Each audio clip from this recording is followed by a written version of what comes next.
A happily married man's chance encounter with a seductive stranger spirals into a nightmare of captivity and dark magic, forcing him to fight for his family and his soul.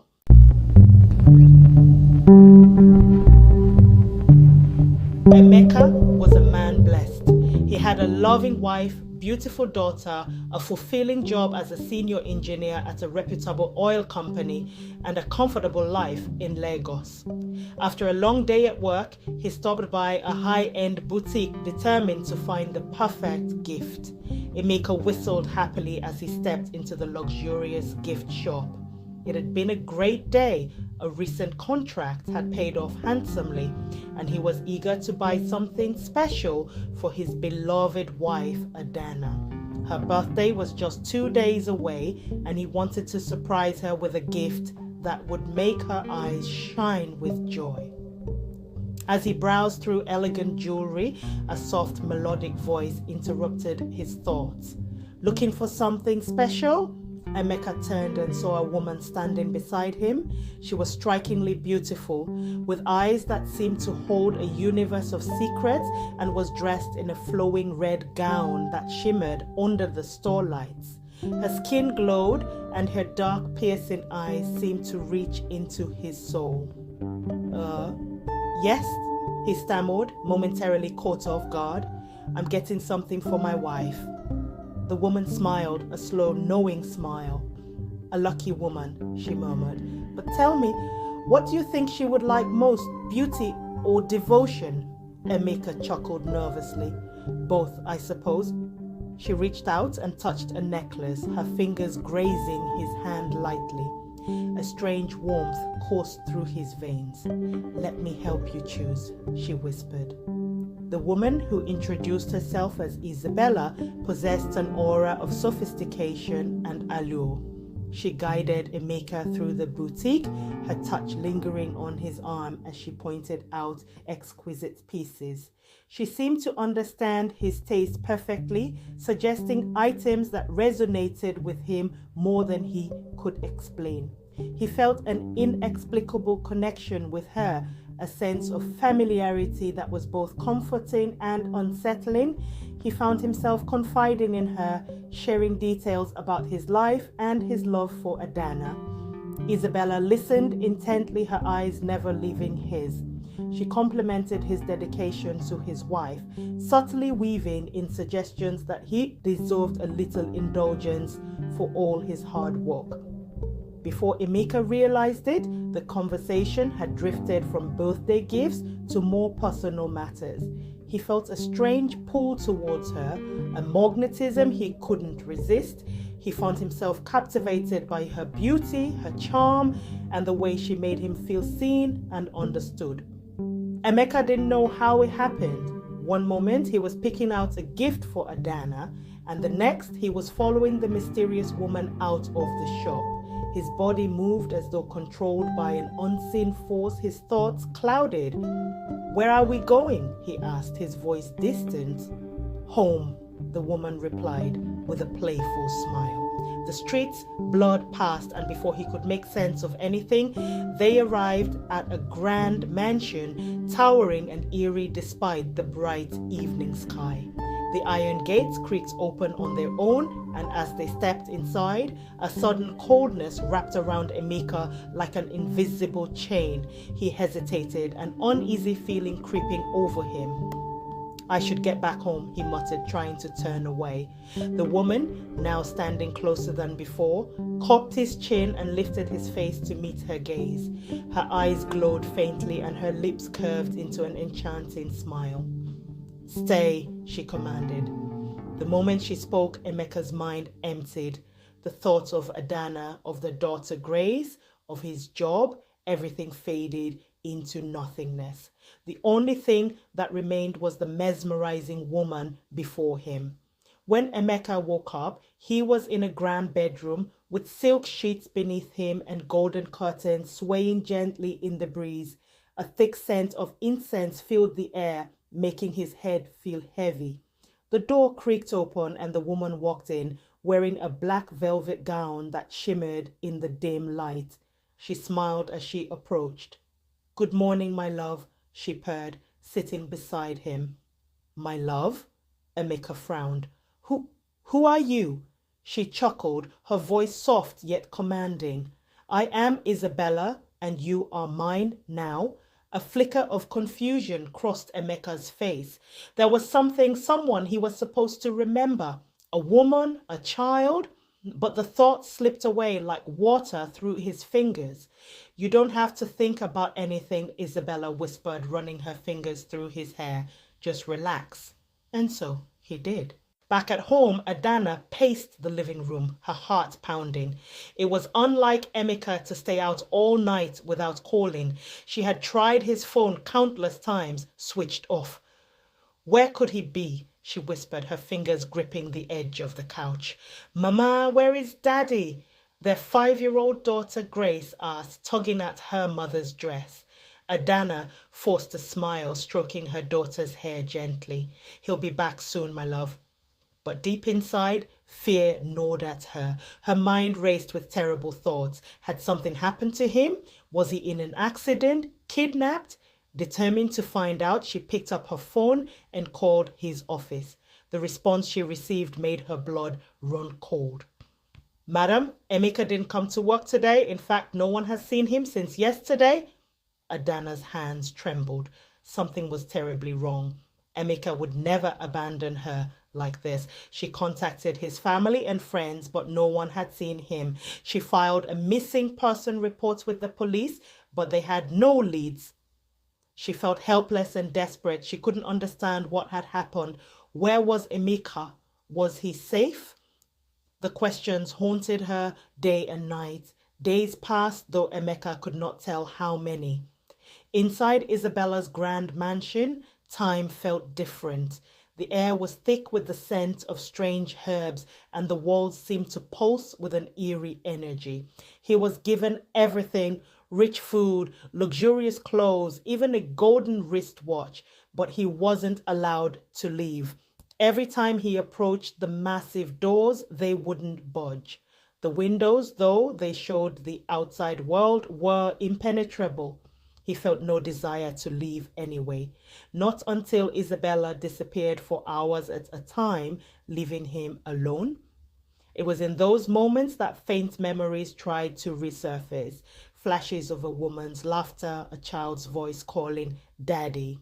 But the harder he tried to grasp them, the more they faded. One evening, Isabella returned, her eyes glowing like embers. You tried to remember something today, didn't you? She said, tilting her head. Emeka shivered. How did she know? I just had a strange feeling, he admitted. She leaned in, running a cold finger down his cheek. You don't need the past. You have me, and I will take care of you forever. Her words sank deep into his mind, and once again, everything else vanished. Adana couldn't sleep. It had been 4 days since Emeka went missing, and the police had no leads. His office was in chaos, and their daughter Grace was beginning to ask harder questions. Did Daddy run away? The little girl asked one night. Adana's heart broke. No, sweetheart, he would never leave us. But doubt was creeping in. Where was he? Determined, she went to their pastor, a wise elderly man who had helped the family through hard times before. She explained everything, her voice shaking with emotion. The pastor listened carefully, then closed his eyes in thought. Finally, he spoke. This is not an ordinary disappearance, Adana. Something unnatural is at work. Adana's breath hitched. What do you mean? Your husband may be under a spell, the pastor said gravely, but do not be afraid. We will pray and God will break whatever bondage is holding him. Adana's eyes filled with tears of hope. Please, pastor, help me bring my husband back. The pastor nodded. We must act quickly. The longer he stays under this woman's control, the harder it will be to bring him back. Emeka sat in the vast dining hall of Isabella's mansion, a plate of exotic food before him. The golden chandelier above cast a warm glow over the room, and soft music played in the background. Yet something felt off. Eat, Isabella urged, her red lips curling into a smile. Emeka picked up his fork, but his hands trembled. A strange sensation pulled at him, a whisper in the back of his mind. He saw flashes of a woman with warm eyes and a little girl with braided hair. Daddy, his grip tightened on the fork. Who are they? He murmured, a sharp pain piercing his temples. Isabella's smile vanished. In an instant, she was beside him, her fingers brushing over his forehead. A wave of dizziness washed over him, and the memories slipped away like sand through his fingers. You don't need to think about them, she whispered. They were never real. Emeka blinked. He couldn't remember what he had just been thinking about. He only saw Isabella, beautiful and enchanting. You're mine now, she said softly, and once again he believed her. Adana sat in the front row of the church, her hands clenched together in prayer. The air was thick with the sound of voices calling on God for help. The pastor had gathered the church members, asking them to intercede for Emeka. Father, wherever he is, break the chains that are holding him, the pastor prayed. Adana sobbed quietly, her heart aching. She had done everything, gone to the police, searched the streets, called his friends. Nothing. If this was truly a spiritual battle, then she had no choice but to fight the only way she knew how. Suddenly, the pastor's voice grew stronger. I see darkness surrounding him, he declared, his eyes closed in deep concentration. A woman, a powerful woman. She has caged him, but God is stronger. Adana's breath hitched. It was true. Her husband was being held somewhere. But where? We must continue to pray, the pastor said, turning to her. God will make a way for him to escape. Hope flickered in Adana's heart. She wiped her tears and nodded. She would not give up. Emeka would come home. She just had to believe. Emeka sat in the vast, dimly lit lounge of Isabella's mansion. His mind felt numb, like a fog had settled over his thoughts. He couldn't remember much of his past, just flashes of moments that disappeared before he could grasp them. Isabella entered the room, her flowing gown brushing the floor. You seem troubled, my love, she said, tilting her head. Emeka frowned. I feel like I've forgotten something important. She walked over to him and placed her cold hands on his shoulders. You remember what matters for us. For a moment her touch soothed him, but then a sharp pain stabbed at his mind. He saw a woman's face, tears in her eyes. He heard a little girl's laughter. His breathing quickened. No, there's something else. Isabella's grip tightened. Her eyes glowed faintly. You belong to me, she whispered. The pain in Emeka's head vanished, and just like that, the memories faded again. He sighed, exhausted, and nodded. Yes, I belong to you. But deep within his soul, something had shifted. A crack had formed in the chains that bound him. Adana left the church with renewed strength. The pastor had encouraged her to keep praying, and she knew she had to fight harder for her husband's return. As she walked home with Grace, the little girl looked up at her. Mama, when is Daddy coming home? Adana knelt to her daughter's level and cupped her tiny face. Soon, my love, Daddy will come home soon. Grace nodded, trusting her mother's words, but Adana knew she had to do more. That evening, she called Emeka's closest friend, David. David, I need your help, she said, desperation in her voice. I've been worried sick, Adana, David replied. I've searched everywhere, but there's no trace of him. It's like he vanished into thin air. Adana swallowed hard. What if someone took him? David was silent for a moment. You think he was kidnapped? No, Adana said firmly. I think something worse is happening. David sighed. What do you want me to do? Help me search again. There must be something we missed. David hesitated, then agreed. I'll do anything to bring Emeka back. As Adana hung up the phone, she whispered a prayer. She wasn't giving up. She was bringing her husband home. Emeka lay on the plush bed in Isabella's mansion, staring at the ceiling. Something inside him felt wrong. He didn't understand why, but there was an emptiness that Isabella's presence could not fill. She had gone out for the night, leaving him alone in the vast house. He felt a strange sensation in his chest, an ache he couldn't explain. Then, like a whisper in the wind, a voice echoed in his mind. Emeka, come home. His heart skipped a beat. The voice was soft, familiar, filled with warmth. He sat up, rubbing his temples. Who was calling him? Why did it make his chest tighten with longing? He walked to the large mirror in the room and stared at his reflection. He looked the same, yet different. His eyes lacked the light they once had. He could feel it. Something inside him was missing. Before he could think further, the heavy doors of the mansion creaked open. Isabella was back. The strange sensation faded instantly, as if a cloud had settled over his mind once again. He turned toward the door, watching as she stepped inside, her eyes glowing faintly in the dim light. "Did you miss me?" she asked, her voice smooth as silk. Emeka nodded, but deep inside something whispered lies. Adana and David drove through the city streets, retracing Emeka's last known movements. They visited the gift shop where he had been seen last, questioning the store owner. Yes, he was here, the man confirmed. He was looking for a gift, but then he left with a woman Adana's breath caught. A woman? The shopkeeper nodded. She was stunning, almost unreal. She just spoke to him and he followed her like he was under a spell. David clenched his fists. "Did you see where they went?" The shopkeeper hesitated. "I didn't, but I've heard rumors of a woman like that. Some say she's dangerous and lives in a big mansion." Adana's heart pounded. This was no ordinary disappearance. "We need to find out who she is," she said firmly. David nodded, "and we will." As they left the shop, Adana whispered a prayer under her breath. She was getting closer.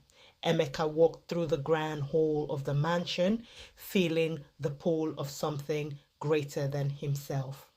Isabella had always been by his side, her presence intoxicating, but lately there was a creeping unease he couldn't shake. Every time he tried to remember something, anything about his life before, his mind grew hazy. Isabella appeared from the shadows, her dark gown shimmering in the dim light. She approached him slowly, her smile sly and knowing. "You're still fighting it, aren't you?" she purred, reaching out to touch his arm. Emeka recoiled, though he couldn't explain why. "I don't know what you mean," he said, his voice almost a whisper. "You've been trying to remember your past," she replied, her eyes narrowing. "But it doesn't matter anymore. You are mine now and nothing else matters." She leaned in, her voice almost a purr. "Let me show you what true power is. I can make you forget everything. All your worries, all your burdens, gone forever." Emeka felt a strange pull toward her, but somewhere deep inside, a flicker of resistance stirred. "No," he said, his voice trembling. "I need to remember." Her eyes glowed bright, and for a moment her form seemed to shimmer. "You will forget, Emeka. You belong to me." And with that, he felt his will slip away, replaced by an overwhelming darkness. One night, Adana had a vivid dream. She saw Emeka trapped in a beautiful but cold room. He was calling out her name, his voice filled with despair. She tried to reach him, but an invisible barrier separated them. Then she saw a figure shrouded in darkness standing behind Emeka. The figure was powerful and menacing, its presence radiating evil.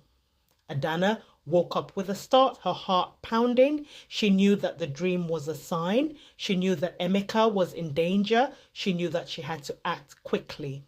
She felt a renewed sense of urgency, a burning desire to rescue her husband from the clutches of evil. The next morning, Adana rushed to the church.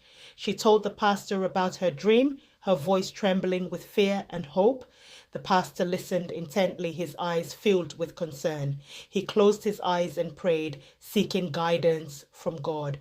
He told Adana that her dream was God's confirmation to her of his earlier vision. He told her that the woman holding Emeka was evil, a servant of darkness. He warned Adana that she would face many challenges, but he assured her that God would be with her every step of the way. A few days later, Adana sat across from David in the dimly lit cafe, her fingers nervously wrapped around a cup of steaming tea. She leaned in, her voice barely above a whisper. "David, have you heard the rumors about that mansion?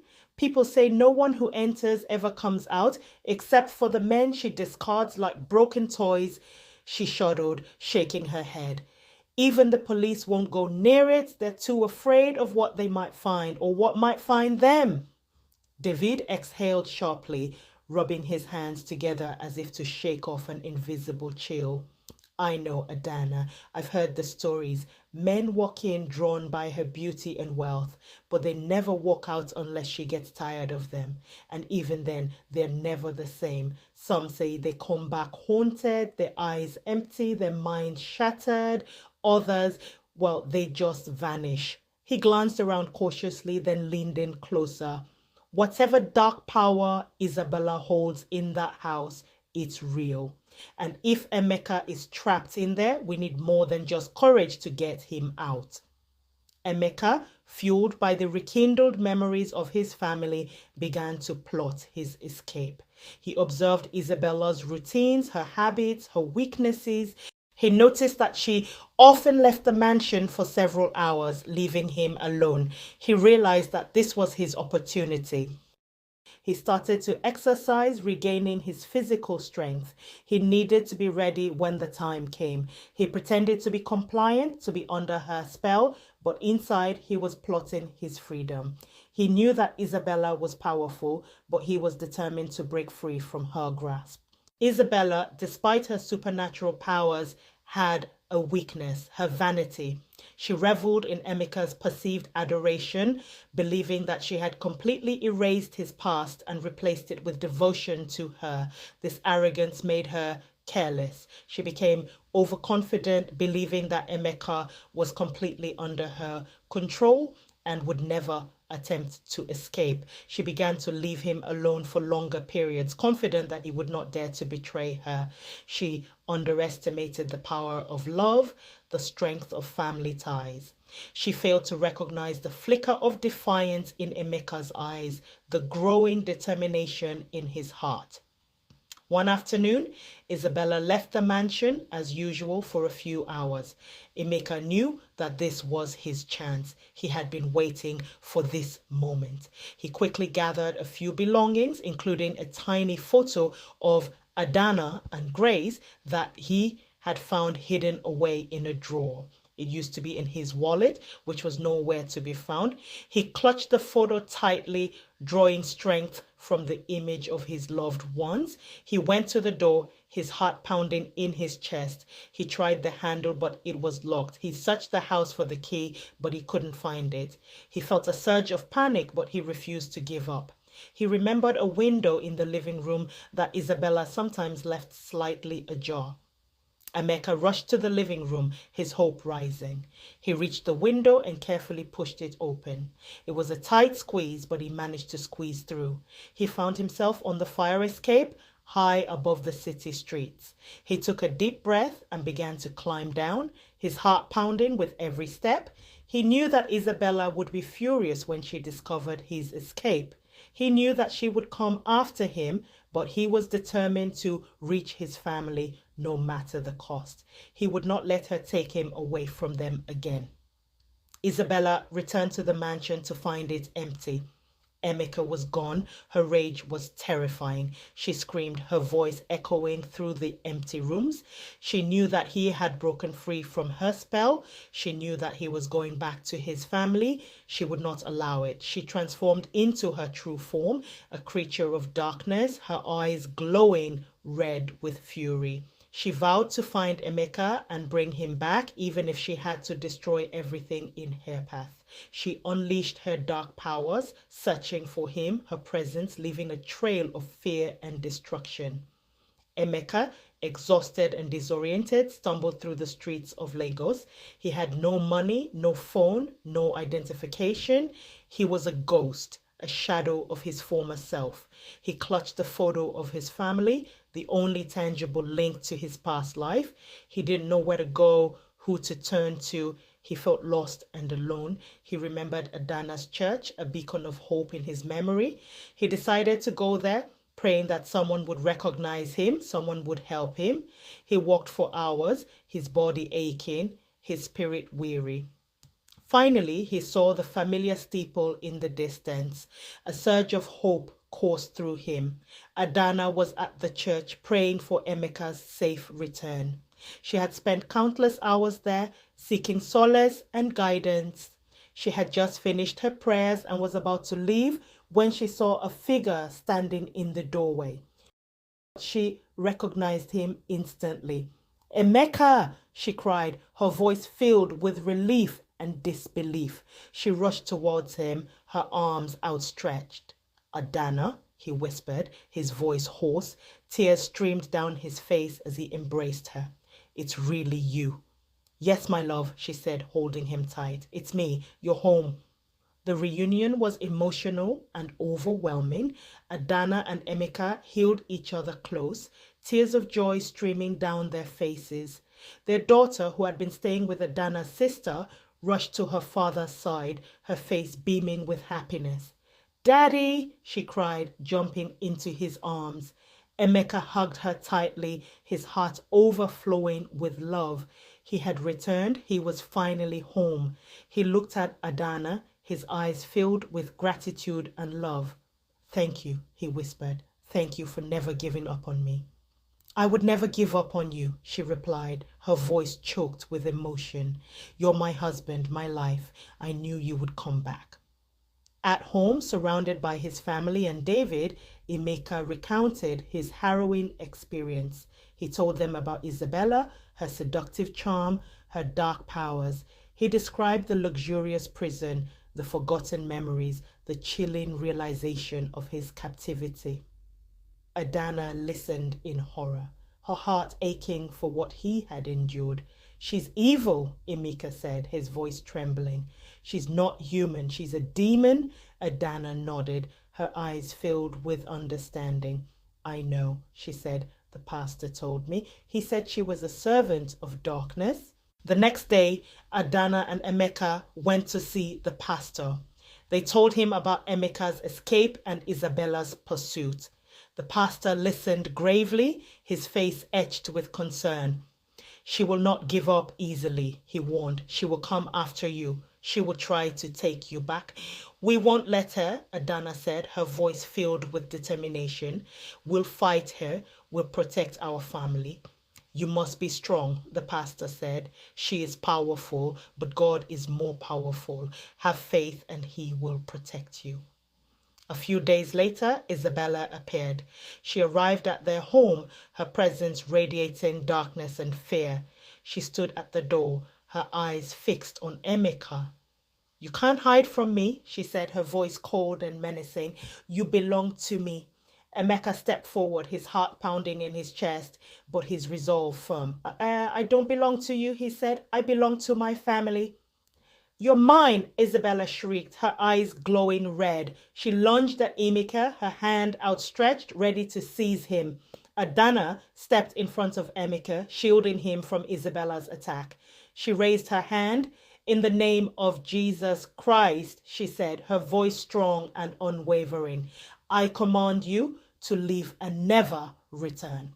Isabella recoiled as if struck by a physical blow. A holy fire burned her flesh, its power repelling her dark magic. She hissed in pain and fury. Isabella unleashed her powers, conjuring dark energy and throwing it at Adana and Emeka. The house shook, the windows rattled. Emeka grabbed his daughter and pulled her behind him, protecting her from the onslaught.